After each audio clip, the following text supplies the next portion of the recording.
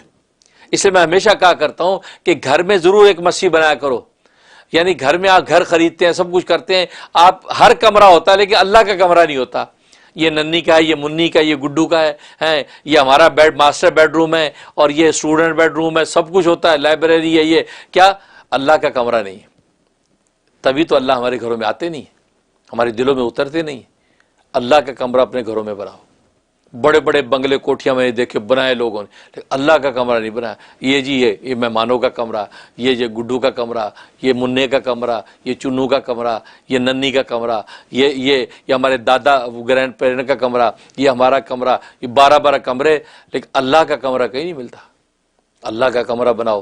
جس دن آپ نے اپنے گھروں میں اللہ کا ایک کمرہ بنایا، اس کو مسجد کی طرح اس کا ساری سیٹنگ کی، وہاں تسبیحیں ٹنگی ہوئی ہیں، قرآن کی الماریاں پڑی ہیں، اور صفیں بچھی ہوئی ہیں، اور مصلے لگے ہوئے ہیں۔ جب بھی کسی بچے کا دل کرے نماز پڑھو، وہاں نماز پڑھو۔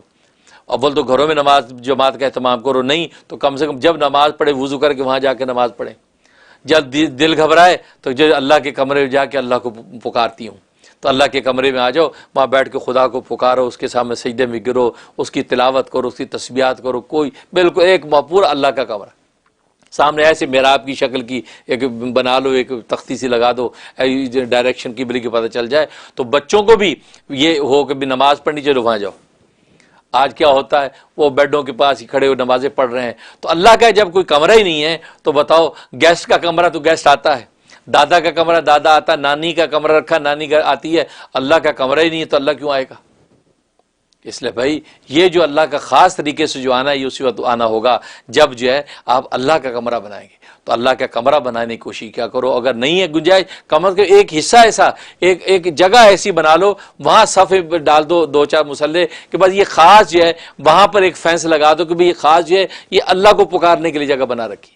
اس کو مسجد البیت کہتے ہیں۔ صحابہ کرام رضوان اللہ علیہم اجمعین کو عام طور پہ وہاں عادت تھی تو وہ گھر میں مسجد بنایا کرتے تھے، مسجد بیت، اس کا اہتمام کرتے تھے۔ تو اس کا اہتمام کرو کہ اپنے گھروں میں اللہ کا کمرہ بناؤ، پھر دیکھو اللہ کیسے آتے ہیں۔ اس کے بعد سوال کیا مسجد میں جا کر کیا کرنا چاہیے؟ جواب مسجد میں نماز پڑھے، قرآن شریف پڑھے، یا اور کوئی وظیفہ پڑھے، یا ادب سے خاموش بیٹھا رہے۔ مسجد میں کھیلنا کودنا شور مچانا دنیا کی باتیں کرنا بری بات ہے۔ یہ مسجد کیوں؟ مسجد خالص اللہ کی عبادت و اطاعت کے لیے، بس وہاں بیٹھ کے خدا کو یاد کرے اور خدا کے ساتھ جو ہے وہ راز و نیاز کی باتیں کرے، بس وہ مسجد کی شان ہے۔ سوال نماز پڑھنے سے کیا فائدہ ہوتا ہے؟ جواب نماز پڑھنے میں بہت سے فائدے ہیں، تھوڑے سے ہم تم کو بتاتے ہیں۔ نمبر 1، نمازی آدمی کا بدن اور کپڑے پاک صاف اور ستھرے رہتے ہیں۔ یہ ظاہر نماز کی بنیادی شرط جو ہے وہ طہارت ہے، تو آدمی بدن کپڑے پاک رکھتا ہے، وہ جگہ کو پاک رکھتا ہے۔ نمبر 2، نمازی آدمی سے خدا راضی اور خوش ہو جاتا ہے، اور یہ سب سے بڑی چیز ہے کہ اللہ راضی ہو جائے، یہ تو ساری محنت ہے۔ نمبر 3، حضرت محمد مصطفیٰ صلی اللہ علیہ وسلم نمازی سے راضی اور خوش ہو جاتے ہیں۔ جب رسول اللہ ہم سے خوش ہو گئے تو ظاہر ہے کہ سبحان اللہ، اور کیا رب محبوب آپ سے راضی ہو گیا تو انشاءاللہ اللہ کے ہاں بھی ہمارے لیے شفاعت۔ نمبر 4، نمازی آدمی خدا تعالیٰ کے نزدیک نیک ہوتا ہے، اللہ ان کو نیکوں میں شمار کرتا ہے یہ نمازی۔ نمبر 5، نمازی آدمی کے نیک لوگ دنیا میں بھی عزت کرتے ہیں، اچھے لوگ ان کا اچھا ذکر کرتے ہیں، اور اچھے لوگ ہی آپ کی عزت کریں، اچھے لوگ آپ کا اچھا ذکر کریں، بس برے لوگوں سے آپ کو توقع نہ رکھیں۔ نمبر 6، نمازی آدمی بہت سے گناہوں سے بچ جاتا ہے، ظاہر ہے کہ کم از کم نماز پڑھنے کے ٹائم تو گناہ سے بچا ہوا ہے، مسجد میں آنے کی مدت تک تو نماز سے بچا ہوا ہے، اس سے بڑا اور بینیفٹ کیا ہے؟ نمبر 7، نمازی آدمی کو مرنے کے بعد خدا تعالیٰ آرام اور سکھ سے رکھتا ہے، کہ مرنا تو ہے تو مرنے کے بعد جو ہے یہ دنیا کے مادی سامان کام نہیں آتے، عبادتوں کے روحانی سامان کام آتے ہیں، تو وہاں پر آرام اور سکھ کی جو ہے وہ زندگی ملے گی۔ سوال نماز میں جو کچھ پڑھا جاتا ہے اس کے نام اور عبارتیں کیا کیا ہیں؟ جواب نماز میں جو عبارتیں پڑھی جاتی ہیں ان سب کے نام اور الفاظ یہ ہیں۔ تکبیر، جب شروع کرتے ہیں اللہ اکبر، اس کو کہتے ہیں تکبیر، اللہ سب سے بڑا ہے۔ اس کے بعد ہاتھ باندھ لیے، پھر ثنا، سبحانک اللہم و بحمدک و تبارک اسمک و تعالی جدک و لا الہ غیرک، یہ ثنا آپ نے پڑھی۔ اے اللہ ہم تیری پاکی کا اقرار کرتے ہیں اور تیری تعریف بیان کرتے ہیں، اور تیرا نام بہت برکت والا ہے اور تیری بزرگی برتر ہے، تیرے سوا کوئی مستحق عبادت نہیں ہے۔ دیکھو ہاتھ باندھتے ہی آپ نے یہ اقرار کیا، اللہ اکبر، اللہ تبارک و تعالیٰ کے یہاں کیا آپ کا مرتبہ مقام بن گیا۔ اس کے بعد تعوذ، تعوذ کہتے ہیں اعوذ باللہ من الشیطان الرجیم پڑھنے کو، تو میں اللہ کی پناہ لیتا ہوں شیطان مردود سے، کیونکہ شیطان مردود سے سب سے پہلے آپ نے پناہ لی، کیونکہ یہی ہے جو نفس و شیطان جو ہے انسان کو گمراہ کر کے اللہ تبارک و تعالیٰ کی عبادت نہیں کرنے دیتا، تو سب سے پہلے آپ جو ہے اللہ کی پناہ میں آتے ہیں۔ اس کے بعد تسمیہ، بسم اللہ پڑھنے کو تسمیہ کہتے ہیں، بسم اللہ الرحمن الرحیم پڑھی، اللہ کے نام سے شروع کرتا ہوں جو بڑا مہربان نہایت رحم والا ہے۔ اس کے بعد آپ نے سورہ فاتحہ پڑھی، الحمدللہ رب العالمین الرحمن الرحیم مالک یوم الدین ایاک نعبد و ایاک نستعین اہدنا الصراط المستقیم صراط الذین انعمت علیہم غیر المغضوب علیہم ولا الضالین۔ یہ آپ نے سورہ فاتحہ پڑھی، آمین۔ ہر قسم کی سب تعریفیں اللہ کے لائق ہیں جو تمام جہانوں کا پالنے والا ہے، بڑا مہربان نہایت رحم والا ہے، روز جزا کا مالک ہے۔ اے اللہ ہم تیری عبادت کرتے ہیں اور تجھ ہی سے مدد مانگتے ہیں، ہم کو سیدھے راستے پر چلا، ان لوگوں کے راستے پر جن پر تو نے انعام فرمایا، نہ ان کے راستے پر جن پر تیرا غضب نازل ہوا، اور نہ گمراہوں کے راستے پر۔ یہ سورہ فاتحہ آپ نے پڑھی ہے، اور سورہ فاتحہ جیسی صورت نہیں ہے۔ اسے نبی علیہ الصلوۃ والسلام ارشاد فرماتے ہیں سورہ فاتحہ جیسی سورت جو ہے وہ پہلی کتابوں میں بھی نہیں ہے، یعنی پہلی آسمانی کتابوں، بلکہ خود قرآن کریم میں بھی اس سورت جیسی کوئی سورت نہیں۔ تبھی تو اللہ تبارک و تعالیٰ نے نماز کی ہر رکعت میں اس کو رکھا ہے، یہ معمولی سورت نہیں ہے۔ اسی ایک سورت کو ہی آپ اپنی حفظ جان بنا لیں تو آپ کی زندگی کے سارے مسائل حل ہو جائیں، سارے عقدے حل اس سورت سے ہو جاتے ہیں، اتنی زبردست سورت ہے۔ اس کے بعد حضرت مفتی صاحب نے سورہ کوثر لکھی ہے، مطلب چند صورتیں چھوٹی چھوٹی لکھی ہیں، تو کم سے کم یہ چھوٹی چھوٹی صورتیں آپ سب یاد کر لیں۔ بسم اللہ الرحمن الرحیم انا اعطیناک الکوثر فصل لربک وانحر ان شانئک هو الابتر۔ اللہ کے نام سے شروع کرتا ہوں جو بڑا مہربان نہایت رحم والا ہے۔ اے نبی ہم نے آپ کو کوثر عطا کی ہے، پس آپ اپنے رب کے لیے نماز پڑھیے اور قربانی کیجئے، بے شک آپ کا دشمن ہی بے نام و نشان ہو جانے والا ہے۔ یہ سورہ کوثر ہے، تو دیکھو اس پہ فصل لربک، نبی کو حکم ہو رہا ہے کہ اے پیغمبر آپ نماز پڑھیے۔ تو اس کے بعد سورہ اخلاص، بسم اللہ الرحمن الرحیم قل هو اللہ احد اللہ الصمد لم یلد ولم یولد ولم یکن لہ کفوا احد۔ اے نبی کہہ دو کہ وہ یعنی اللہ یگانہ ہے، اللہ بے نیاز ہے، اس سے کوئی پیدا نہیں ہوا اور نہ وہ کسی سے پیدا ہوا ہے اور کوئی اس کا ہمسر نہیں۔ تو گویا کہ خالص توحید اس کے اندر ذکر کی ہے، اس میں توحید کے علاوہ اور کوئی چیز شامل نہیں ہے۔ اور آپ جانتے ہیں تبھی اس کو یہ قل هو اللہ پڑھنا جو ہے یہ تہائی قرآن کے برابر ہے، تہائی قرآن کے برابر قل هو اللہ پڑھ لیا جائے تو گویا کہ آپ نے تہائی قرآن پڑھ لیا۔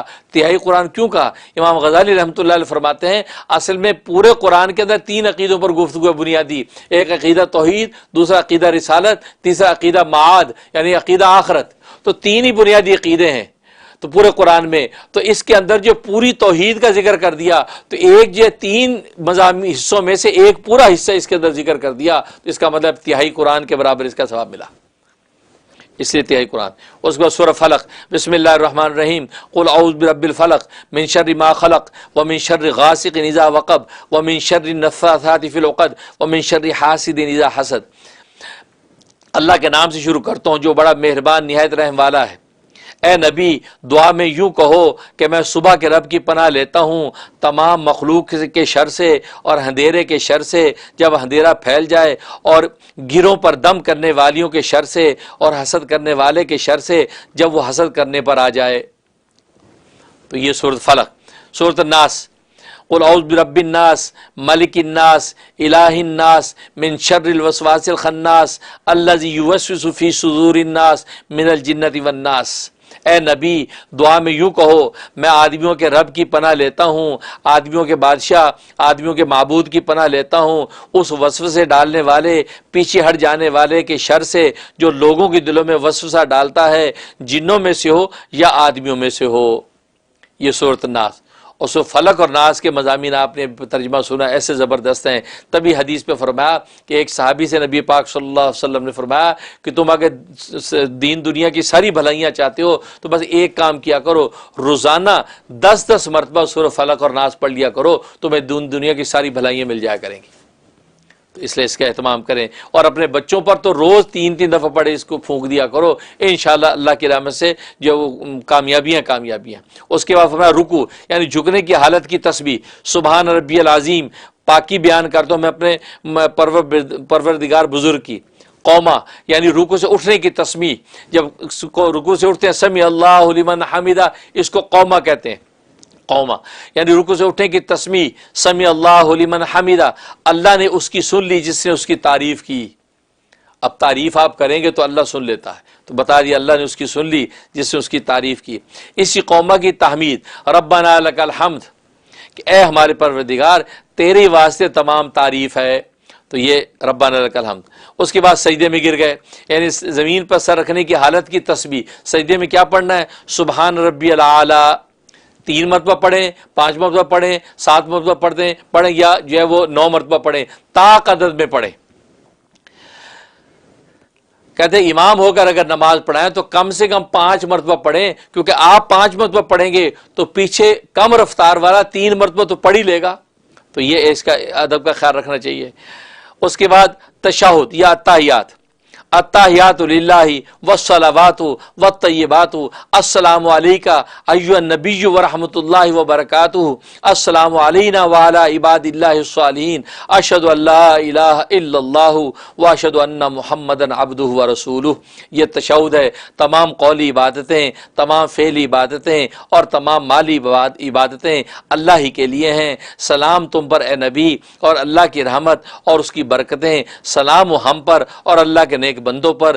گواہی دیتا ہوں میں کہ اللہ کے سوا کوئی معبود نہیں، گواہی دیتا ہوں میں کہ محمد صلی اللہ علیہ وسلم اللہ کے بندے اور اس کے پیغمبر ہیں۔ یہ التحیات کا ترجمہ ہے جو ظاہر ہے کہ التحیات ہم پڑھتے ہیں۔ اس کے بعد درود شریف آگے، درود ابراہیمی جس کو کہتے ہیں، اللہم صلی علی محمد وعلی آل محمد کما صلیت علی ابراہیم وعلی آل ابراہیم انک حمید مجید، اللہم بارک علی محمد وعلی آل محمد کما بارکت علی ابراہیم وعلی آل ابراہیم انک حمید مجید۔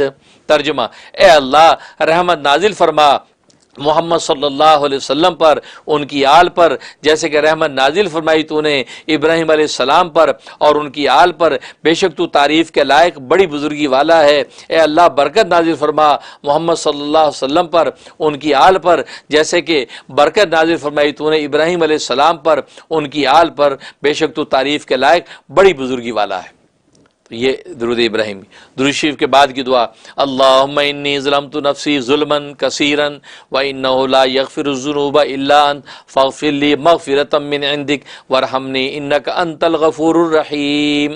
اے اللہ میں نے اپنے نفس پر بہت ظلم کیا، اس میں شک نہیں کہ تیرے سوا اور کوئی گناہوں کو بخش نہیں سکتا، بس تو اپنی طرف سے خاص بخشش سے مجھ کو بخش دے، مجھ پر رحم فرما دے، بے شک تو ہی بخشنے والا نہایت رحم والا ہے۔